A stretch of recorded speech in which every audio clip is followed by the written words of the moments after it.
What's going on, everybody? Welcome to the Tribe of Millionaires Podcast. I'm your host, Jamie Gruber. In today's solo episode, I'm going to be talking about the concept of detoxifying masculinity. Now, in order to detoxify masculinity, I guess one needs to admit that masculinity in some way is toxic, and I am unwilling to be someone who does so. Maybe the term has a place. Maybe it is accurate in some way, but because the term has been hijacked to define masculinity broadly, I do not subscribe to the concept of toxic masculinity. I look at it this way.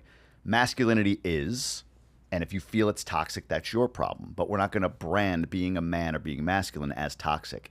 Now, intellectually, are there toxic elements of anything, of being a masculine man, of being a feminine woman, or whatever? Absolutely. But using the term now, I'm going fully against it because I believe it's been hijacked as a synonym for masculinity as opposed to a fringe definition of masculinity. But I found this article in The Conversation. It's called Detoxifying Masculinity, How Men's Groups Reshape Attitudes. How men's groups reshape attitudes.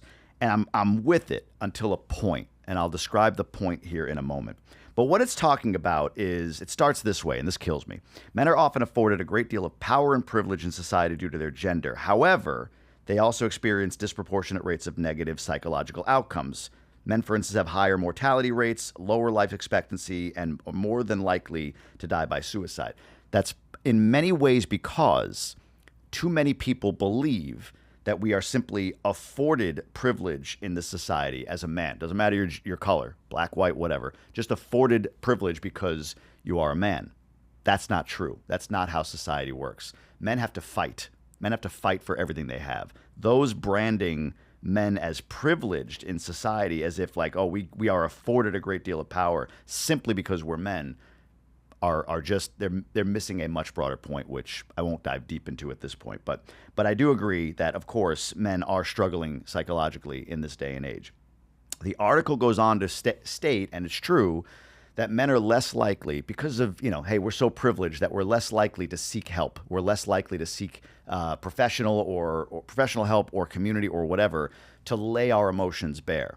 That's because, going back to this original point, our role is to be mule. That's what we do. And we embrace and own it. Our job is to make sure that we protect those that we love, that we protect society, that we protect our family, so on and so forth. That's just, we're born with that. And that's what's been branded as toxic. Again, there are assholes out there, not disputing that. But the assholes don't define what masculinity is. They don't.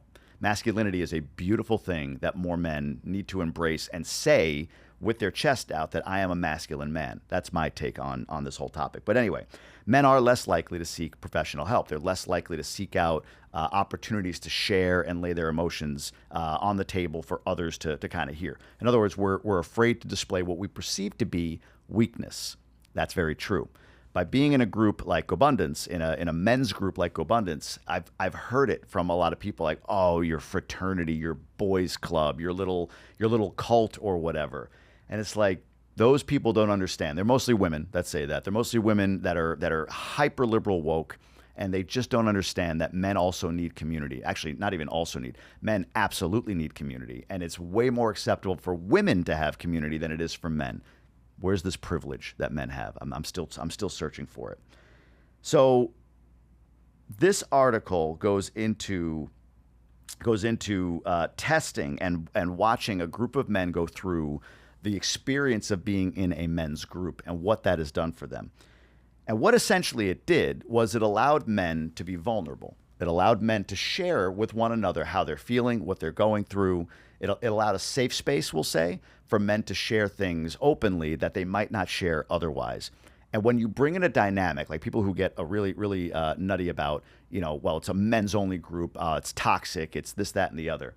If you introduced women into a men's group in this regard, men aren't going to share at the level that they would if it were only other men for a couple of reasons. One, we understand that the dynamics and the truth of what we want to share may not be accepted if there are women in the room. Women can't understand it. In fact, we are afraid and concerned that whatever we do share will be branded as toxic.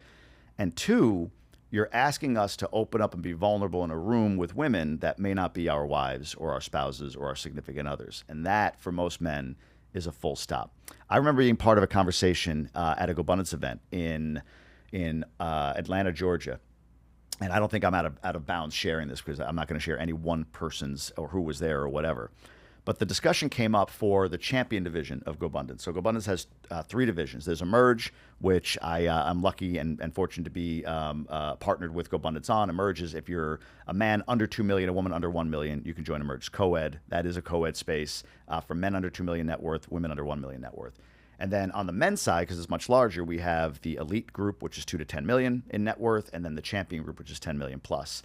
The women's group is much smaller, so there's not a champion and elite right now, but it'll grow to that. But there are champion level, if you will, as we define it on the men's side, women that are 10 million plus in net worth. A few. There's half dozen or so, from what I understand, on the GoBundance women's side. Maybe it's more now.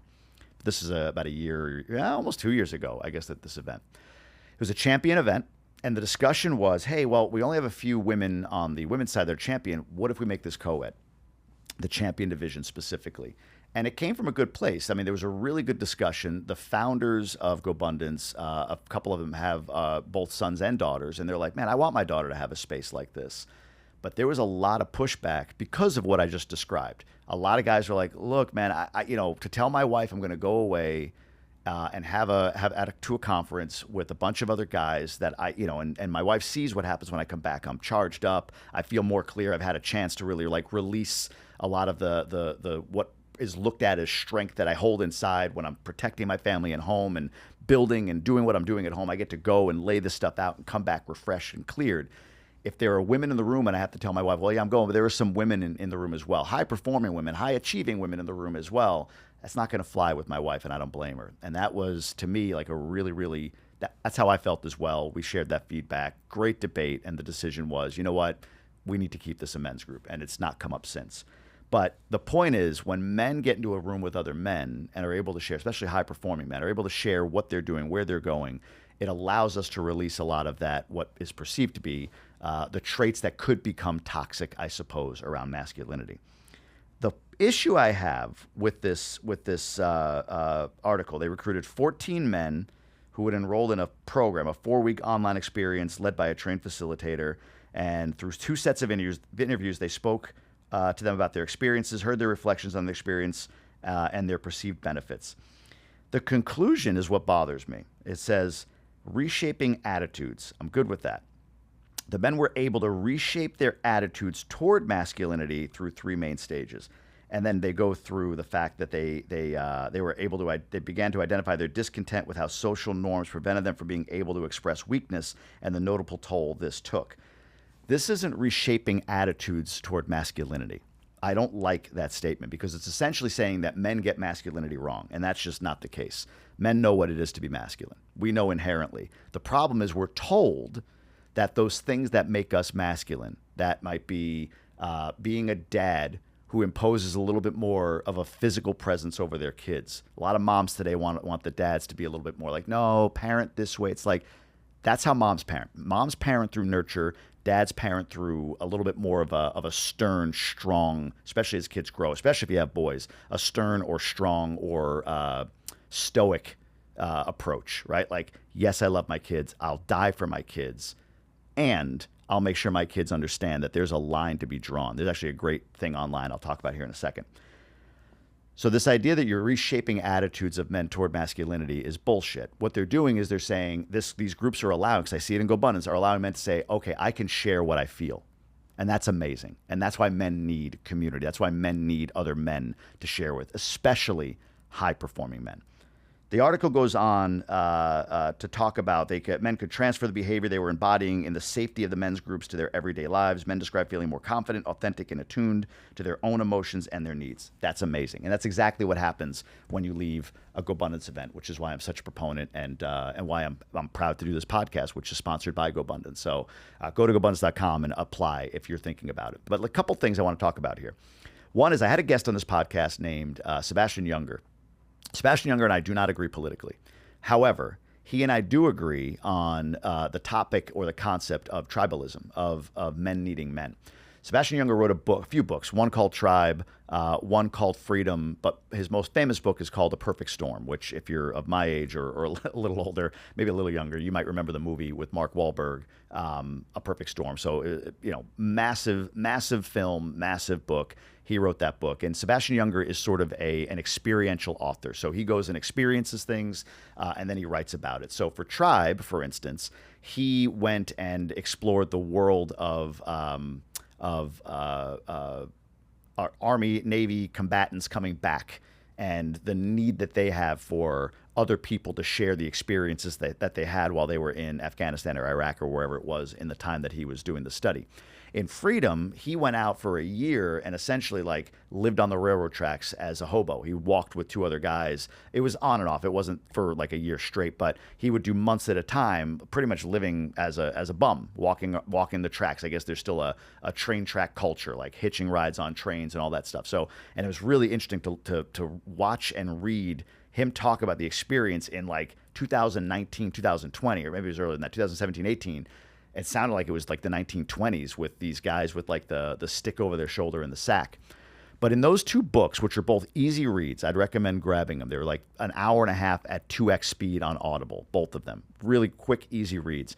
And there's a lot of commonality between them. One of the things that he talked about, and he mentioned it on this podcast episode that I did with him, was the fact that when men came back from war in the Native days, Native American days, when they came back from war or battle, or even in the World War I, Civil War, World War I into World War II time, when they would come back and they would be surrounded by other men who had come back from war, the rates of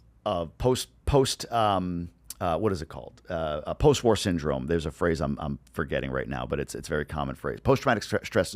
Post-traumatic stress. The rates of post-traumatic stress were reduced significantly. When we got into Vietnam, where men going overseas to fight that war, it was an unpopular war, and men came back with more of a stigma around them, and they were more isolated from other men. It was I'm not supposed to share this stuff, is where you start to see the rates of post-traumatic stress and mental disability increase.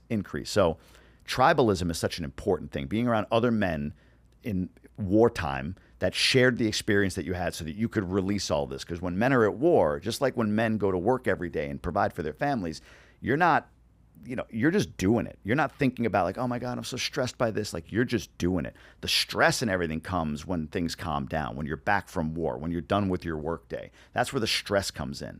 So when men came back from war and they were able to be surrounded by their brothers, their friends, or whatever, who also all came back from war, and they shared that experience, even if not verbally, but they understood what they all experienced. Just like in men's groups like GoBundance, men who are high performing understand what each other experienced. The rates of post-traumatic stress, the rates of depression, the rates of suicide they drop. And this is all chronicled in Sebastian Junger's books.